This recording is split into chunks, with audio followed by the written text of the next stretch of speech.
All right, welcome to the Post Corner. I'm your host, David Igono. Today I have on Willie Edwards.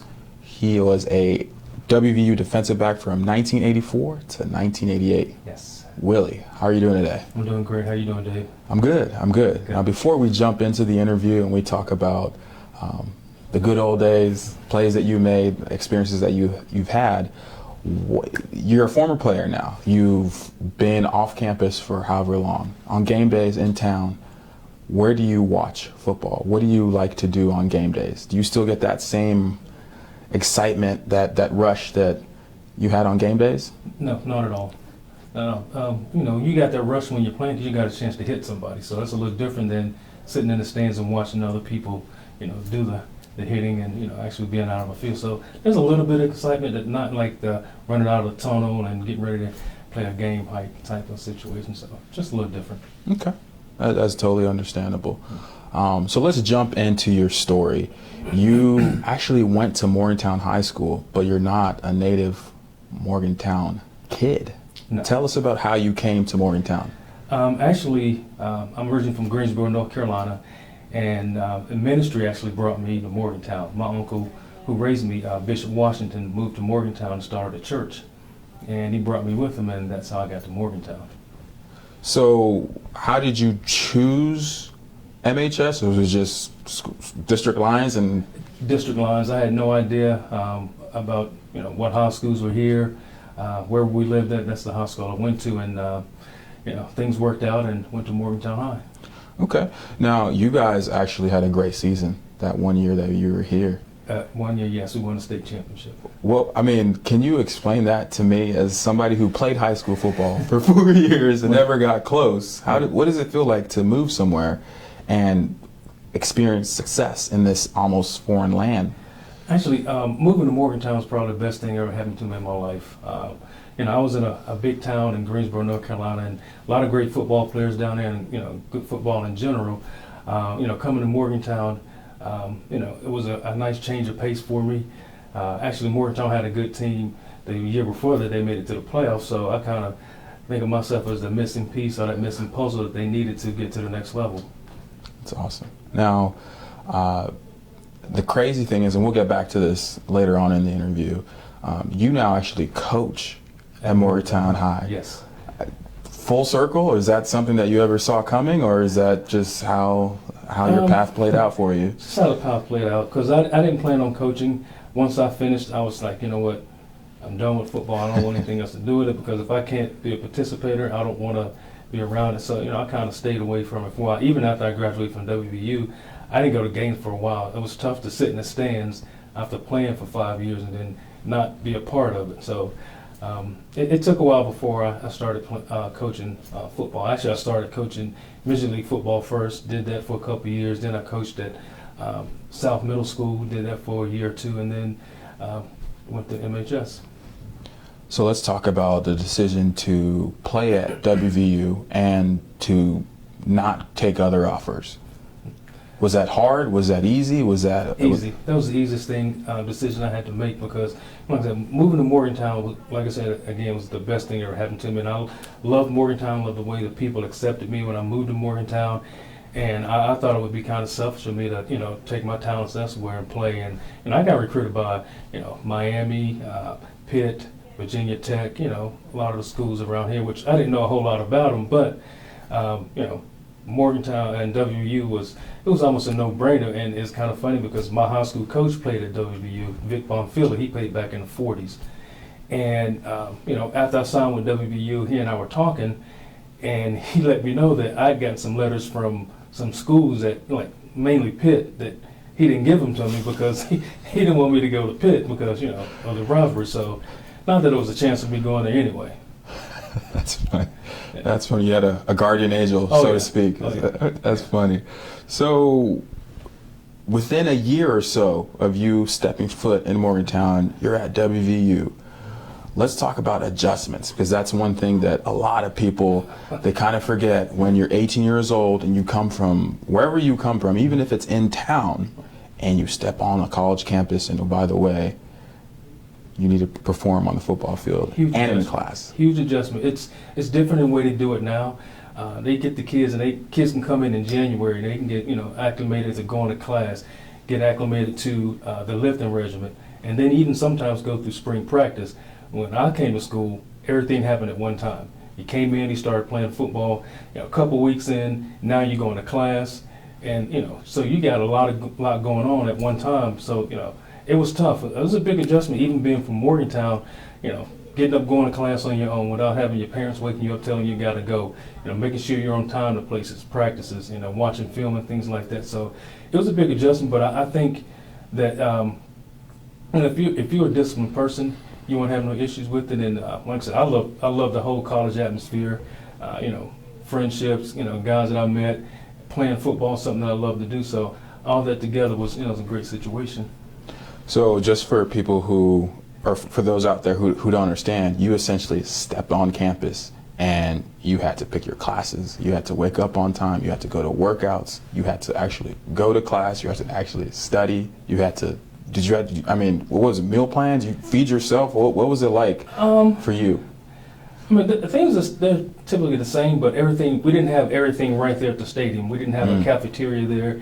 So we always had to go back to Towers. Most of us didn't have cars, so we either had to walk or, catch rides with other guys, or, even the hitchhike sometimes, because most people didn't like to ride the PRT. So, when practice was over, we're trying to, hike it back over to the Towers, and thank goodness they had one of the cafeterias was set aside for the football players to come and eat at. So, like I said, adjustments, you don't want to ride a PRT, so you got to figure another way to get downtown to class and get back to the stadium at a certain time to watch film and, and get ready for that day's practice. Okay. So you come from Greensboro, you go to MHS, you have a great experience. Okay. Then you step back into another bigger pond of WU football. What was there a teammate? Was there a moment? Was there a play in practice where you're like, well, I'm here now. I got to show up. Well, actually, the good thing was that a teammate of mine from Morgantown High, Tony Johnson, who was a player of the year in West Virginia, he and I were roommates, and we both got scholarships, and we both came to WVU together. So that helped a little bit. So that was an easy adjustment because he was going to be my roommate. So I was familiar with him, but getting acclimated to the speed of the game, the size of the guys. I thought I was hot stuff at one point because in our first scrimmage, the coach put me out with the first team, and I was thinking, oh man, I must be doing pretty good. And at that time, I think it was, it might have been Brian Joswiak, offensive lineman. He's about 6'7", 300-something pounds, and they ran a play away from me. So I'm just running to the ball, and all of a sudden it just got dark, and I'm looking up like, man, what was that? And he was standing over top of it. He put his hand down, lifted me. He goes, "Hey, young guy, you better keep your head on a swivel." And I was like, I definitely don't remember that. I remember that the rest of my career. Oh wow, I think for anybody who plays defense, anytime there's a change of direction or a change of possession, that's like the number one thing that you have to remember. Keep that head on the swivel. Never fails. It never fails. So whether it's Brian Joswiak or the receivers, or like you're a cornerback, you're a DB. Speed predicates your position and at least your movements on the field. Did you feel, whether it was in camp or during the season, like, wow, like I'm right there with them. I can start, or I can contribute, or was it one of those things where you're like, wow, I have so much work I need to do? A little both. I thought I could contribute because, like I said, I was pretty confident in myself. But when you watch these older guys and how they react and how they respond and things like that, and even the first game, I watched the receiver go across the middle and get hit, and it unhinged his face mask. And I was thinking, okay, I'm not ready for that yet, so I need to get in the weight room some more and get a little bigger. And the game was different now. Everything's predicated on speed and wide open offenses, creating natural lanes. When I played, we played Penn State. They had student body right. They lead with the fullback, pull the front side guard, pull the backside guard. Now you got, and I played boundary corner, which you had a lot of run support you had to do. So when that happened, my coach was like, go up and make a pile. Just go up in there, and somebody else will clean it up. So. You got these big linemen and a fullback coming, and you just have to go in there and throw your body in there. So, like I said, and the guys are built differently. When I played, I was a 190, but I was almost built like a linebacker because that was the kind of way the game was played. Now these guys are a lot more slimmer and taller because they have to cover these fast receivers. So, back in the day, if I had to cover Tavon Austin, I'd be in trouble. I think we all would be in Anybody trouble would be in if trouble, we had yes. to cover Tavon Austin. That's an understatement, Right. to say the least. So you got to play in an era that kind of was one of the defining eras in West Virginia football. Talk about Major Harris and that offense and some of the things, whether it's in practice or the locker room or the weight room, where you're like, who is this guy?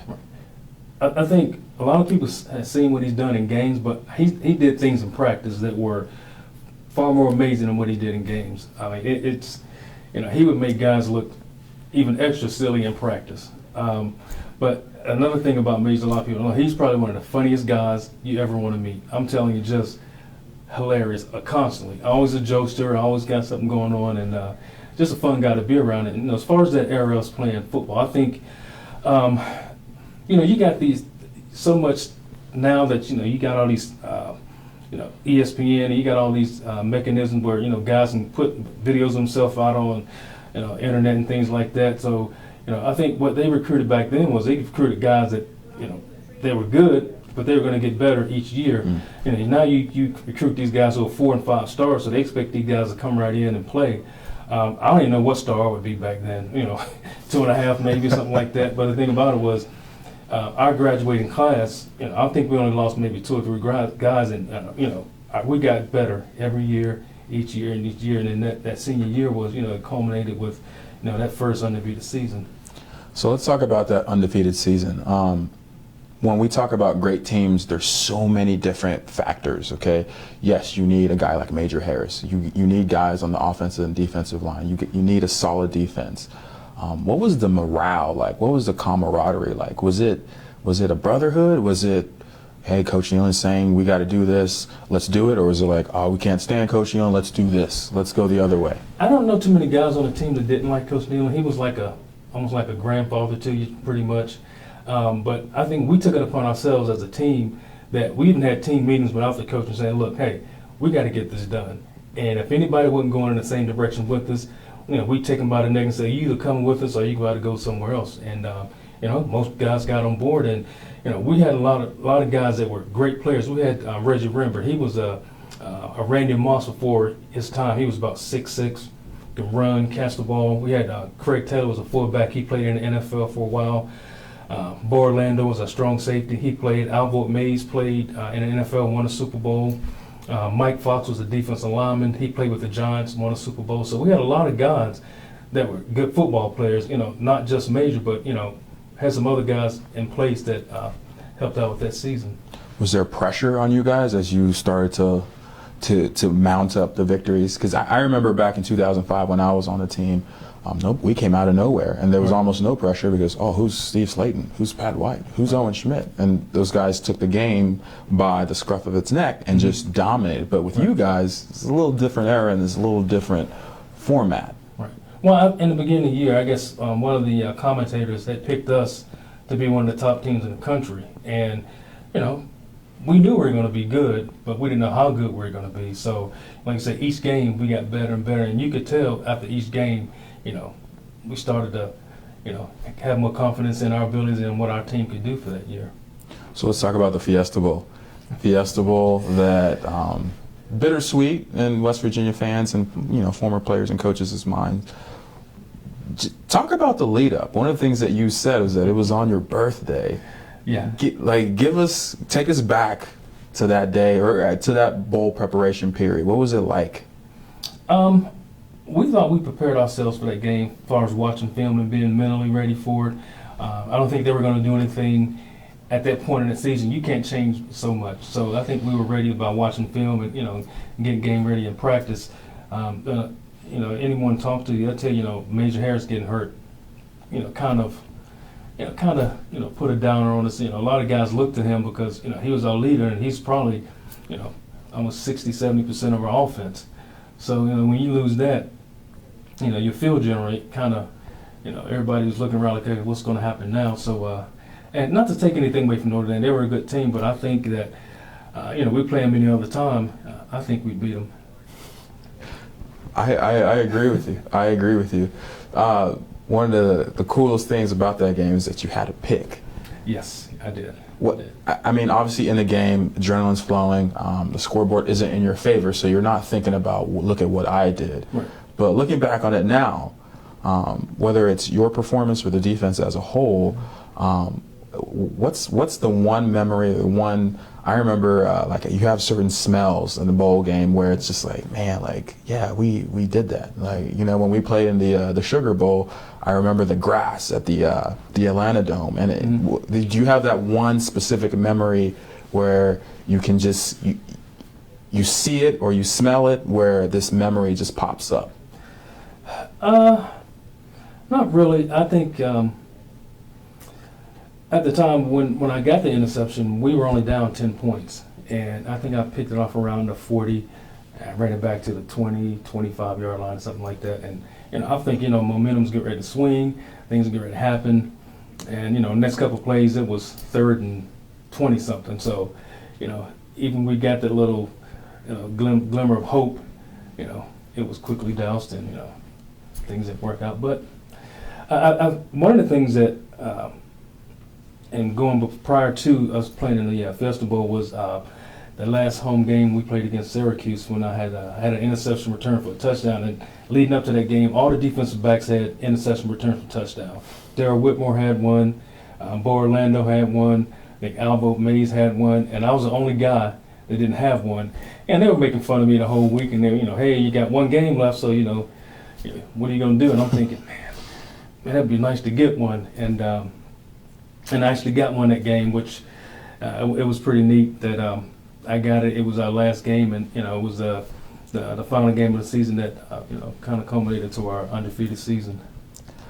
So let's transition outside of WVU. So you graduate. Were you trying to play in the pros? What was your perspective, your outlook after your time at WVU had finished? Where were you trying to transition to? Well, it's interesting you ask that, because growing up in my household, when I graduated from high school, I really didn't.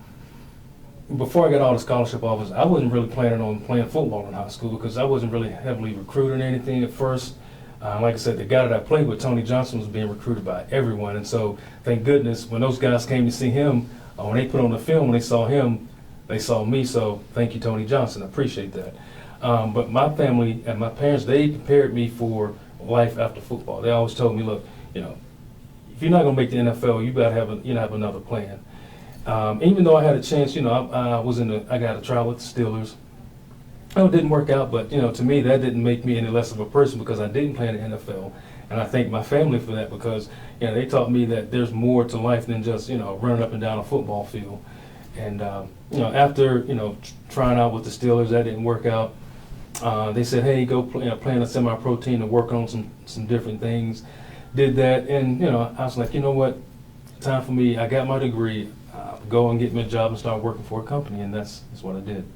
So we mentioned earlier in the interview how you're now coaching at MHS. Yes. You've come back full circle. Right. Do you catch yourself repeating what your coaches have told you with the whistle, pointing at players? Do you catch yourself in moments like that, saying, "Wow"? I do. And if Coach Dunlap, if you're watching this, I repeat a lot of things that you said to me that I said I wouldn't do. It's kind of funny, because I say some things I'm thinking, oh, I'm sounding like Coach Dunlap, but obviously those things, they stuck with me, and they mean something. So for him to teach me those things, and now I'm teaching those kids the same things that he taught me when I was in college. Those kids are a great advantage, because I'm teaching them things that I learned when I played in college. So I consider those kids kind of lucky. But I love coaching high school football. I love coaching football in general. I love being around the kids. I like watching the kids come in as freshmen and watching them mature and grow, not just as football players, but as young men. And hopefully they go out and be successful men in society. That's awesome. That's awesome. There's nothing cooler than watching a younger player develop and grow and pick up some of the things that you try to instill in them and become sometimes even a better player than you even imagined or they even imagined right in front of your eyes. Right. One of the cool things that I've liked over the years is that when the guys come back that I've coached, they bring their wives back, they bring their kids back, and they introduce me to it, and I'm thinking, man, where's the time going? I coached this kid when he's in the 9th grade. I was at 12th grade. Now he's married, he's working, he's got a family, and now he's bringing those kids back, and I'm and I'm actually, getting to meet his family. So I think that's pretty cool. That's awesome. That's awesome. I'm thinking back, just as far as you coaching now and you working in town. Did you ever see yourself coming back and staying here in Morgantown, or is that just how it worked out? Because that's how it just worked out. I mean, I tell people all the time, Morgantown is like a big magnet. It kind of draws you back. Because actually, I moved away. I was up in State College, up in Penn State for a while, working there at State College. Transitioned there down to Rock Hill, South Carolina, and I was working for a company down there, and I was working a lot of hours, and I was thinking, you know what, this is not working for me. So I quit my job, didn't have another job, moved back to Morgantown, and eventually got on with Milan, and I've been there for about 19 years now. But there's something about Morgantown that, like I said, ever since I moved to Morgantown, it's been a great place for me personally, as far as growth, sports-wise, as a person and as a man. So I kind of like Morgantown a little bit. Like I said, I've been to some bigger cities, and I like that hometown feel of being in Morgantown. I agree with you. I left, never thought I'd even come back here. Not only did I come back here, got married here, set up shop here. Right. This is the only place I ever really want to be. So I totally agree with you with that. My last question for you is one that's sort of doing a season projection. I'm not going to ask you what the record is going to be. I'm not going to ask you if we're going to be in the playoff situation at all. What's one thing that you really want to see from this edition of Mountaineers, whether it's on defense, whether it's perseverance? What's one thing you mentioned earlier, how you want to see guys put their foots on throats? As a former player, as somebody who's invested the sweat, the tears, the agony, the disappointment, and some of the successes, what's one thing that you want to see in this upcoming season? I just want them to get better every game. I know I had one coach just tell me, if you're gonna do anything, don't stay the same. Either get worse or get better. And I think these guys are gonna be better this year on both sides of the ball. We lost some key guys, but I think defensively we are gonna be a lot better. I don't watch a whole lot of offense because I'm a defensive guy. So my main focus is watching defense. So especially in the secondary, and I think the new defensive back coach Brian, he does a great job with those guys, and I think the secondary will be pretty good, and we getting some great recruits coming in, which I'm excited about that. So I'm excited about what our defense is going to do this year. I think that would be more physical. I think we went back to the 3-3, which for me, that's schemes are schemes. Whatever you play, just play physical and play fast and hit people in the mouth. That's what you ought to do, and set the tempo. That's what you got to do on defense. You got to set the tempo for that game and for the rest of the season. And so when people turn that film on, they go, "Oh my man, we got to deal with that this week." That's what you want. That's the kind of message you want to send. And that starts. Well, it starts in spring. Yes. But it starts well before the first game of the season. Yeah. Like I said, the game has changed so much now that a lot of these guys don't leave campus. They stay here the whole summer. They take summer school. Preparing themselves, and I think coaches get to work with them twice a week now. So when I played, guys would go home for the whole summer, then come back, which was not good because when you went home, most of those guys didn't live like they should have. But towards the latter years, when I was here, a lot of the guys started hanging around, and I think that made a big difference in how well we played as far as a team, because the guys stayed around and prepared themselves for the season. So I think that in itself helps, especially younger players. So, like I said, I'm expecting a lot of our defense this year, and I hope they don't let me down. You carry the hopes and the wishes of a whole state with you with that. Well, Willie, I want to thank you for coming on the Post Corner. Thank you. It was awesome reliving some of the moments and honestly some of the perspectives of somebody who has walked the walk as a former Mountaineer like myself, and to share some of your expectations, if you will, for the upcoming season. Check back with thedpost.com for more updates and more interviews.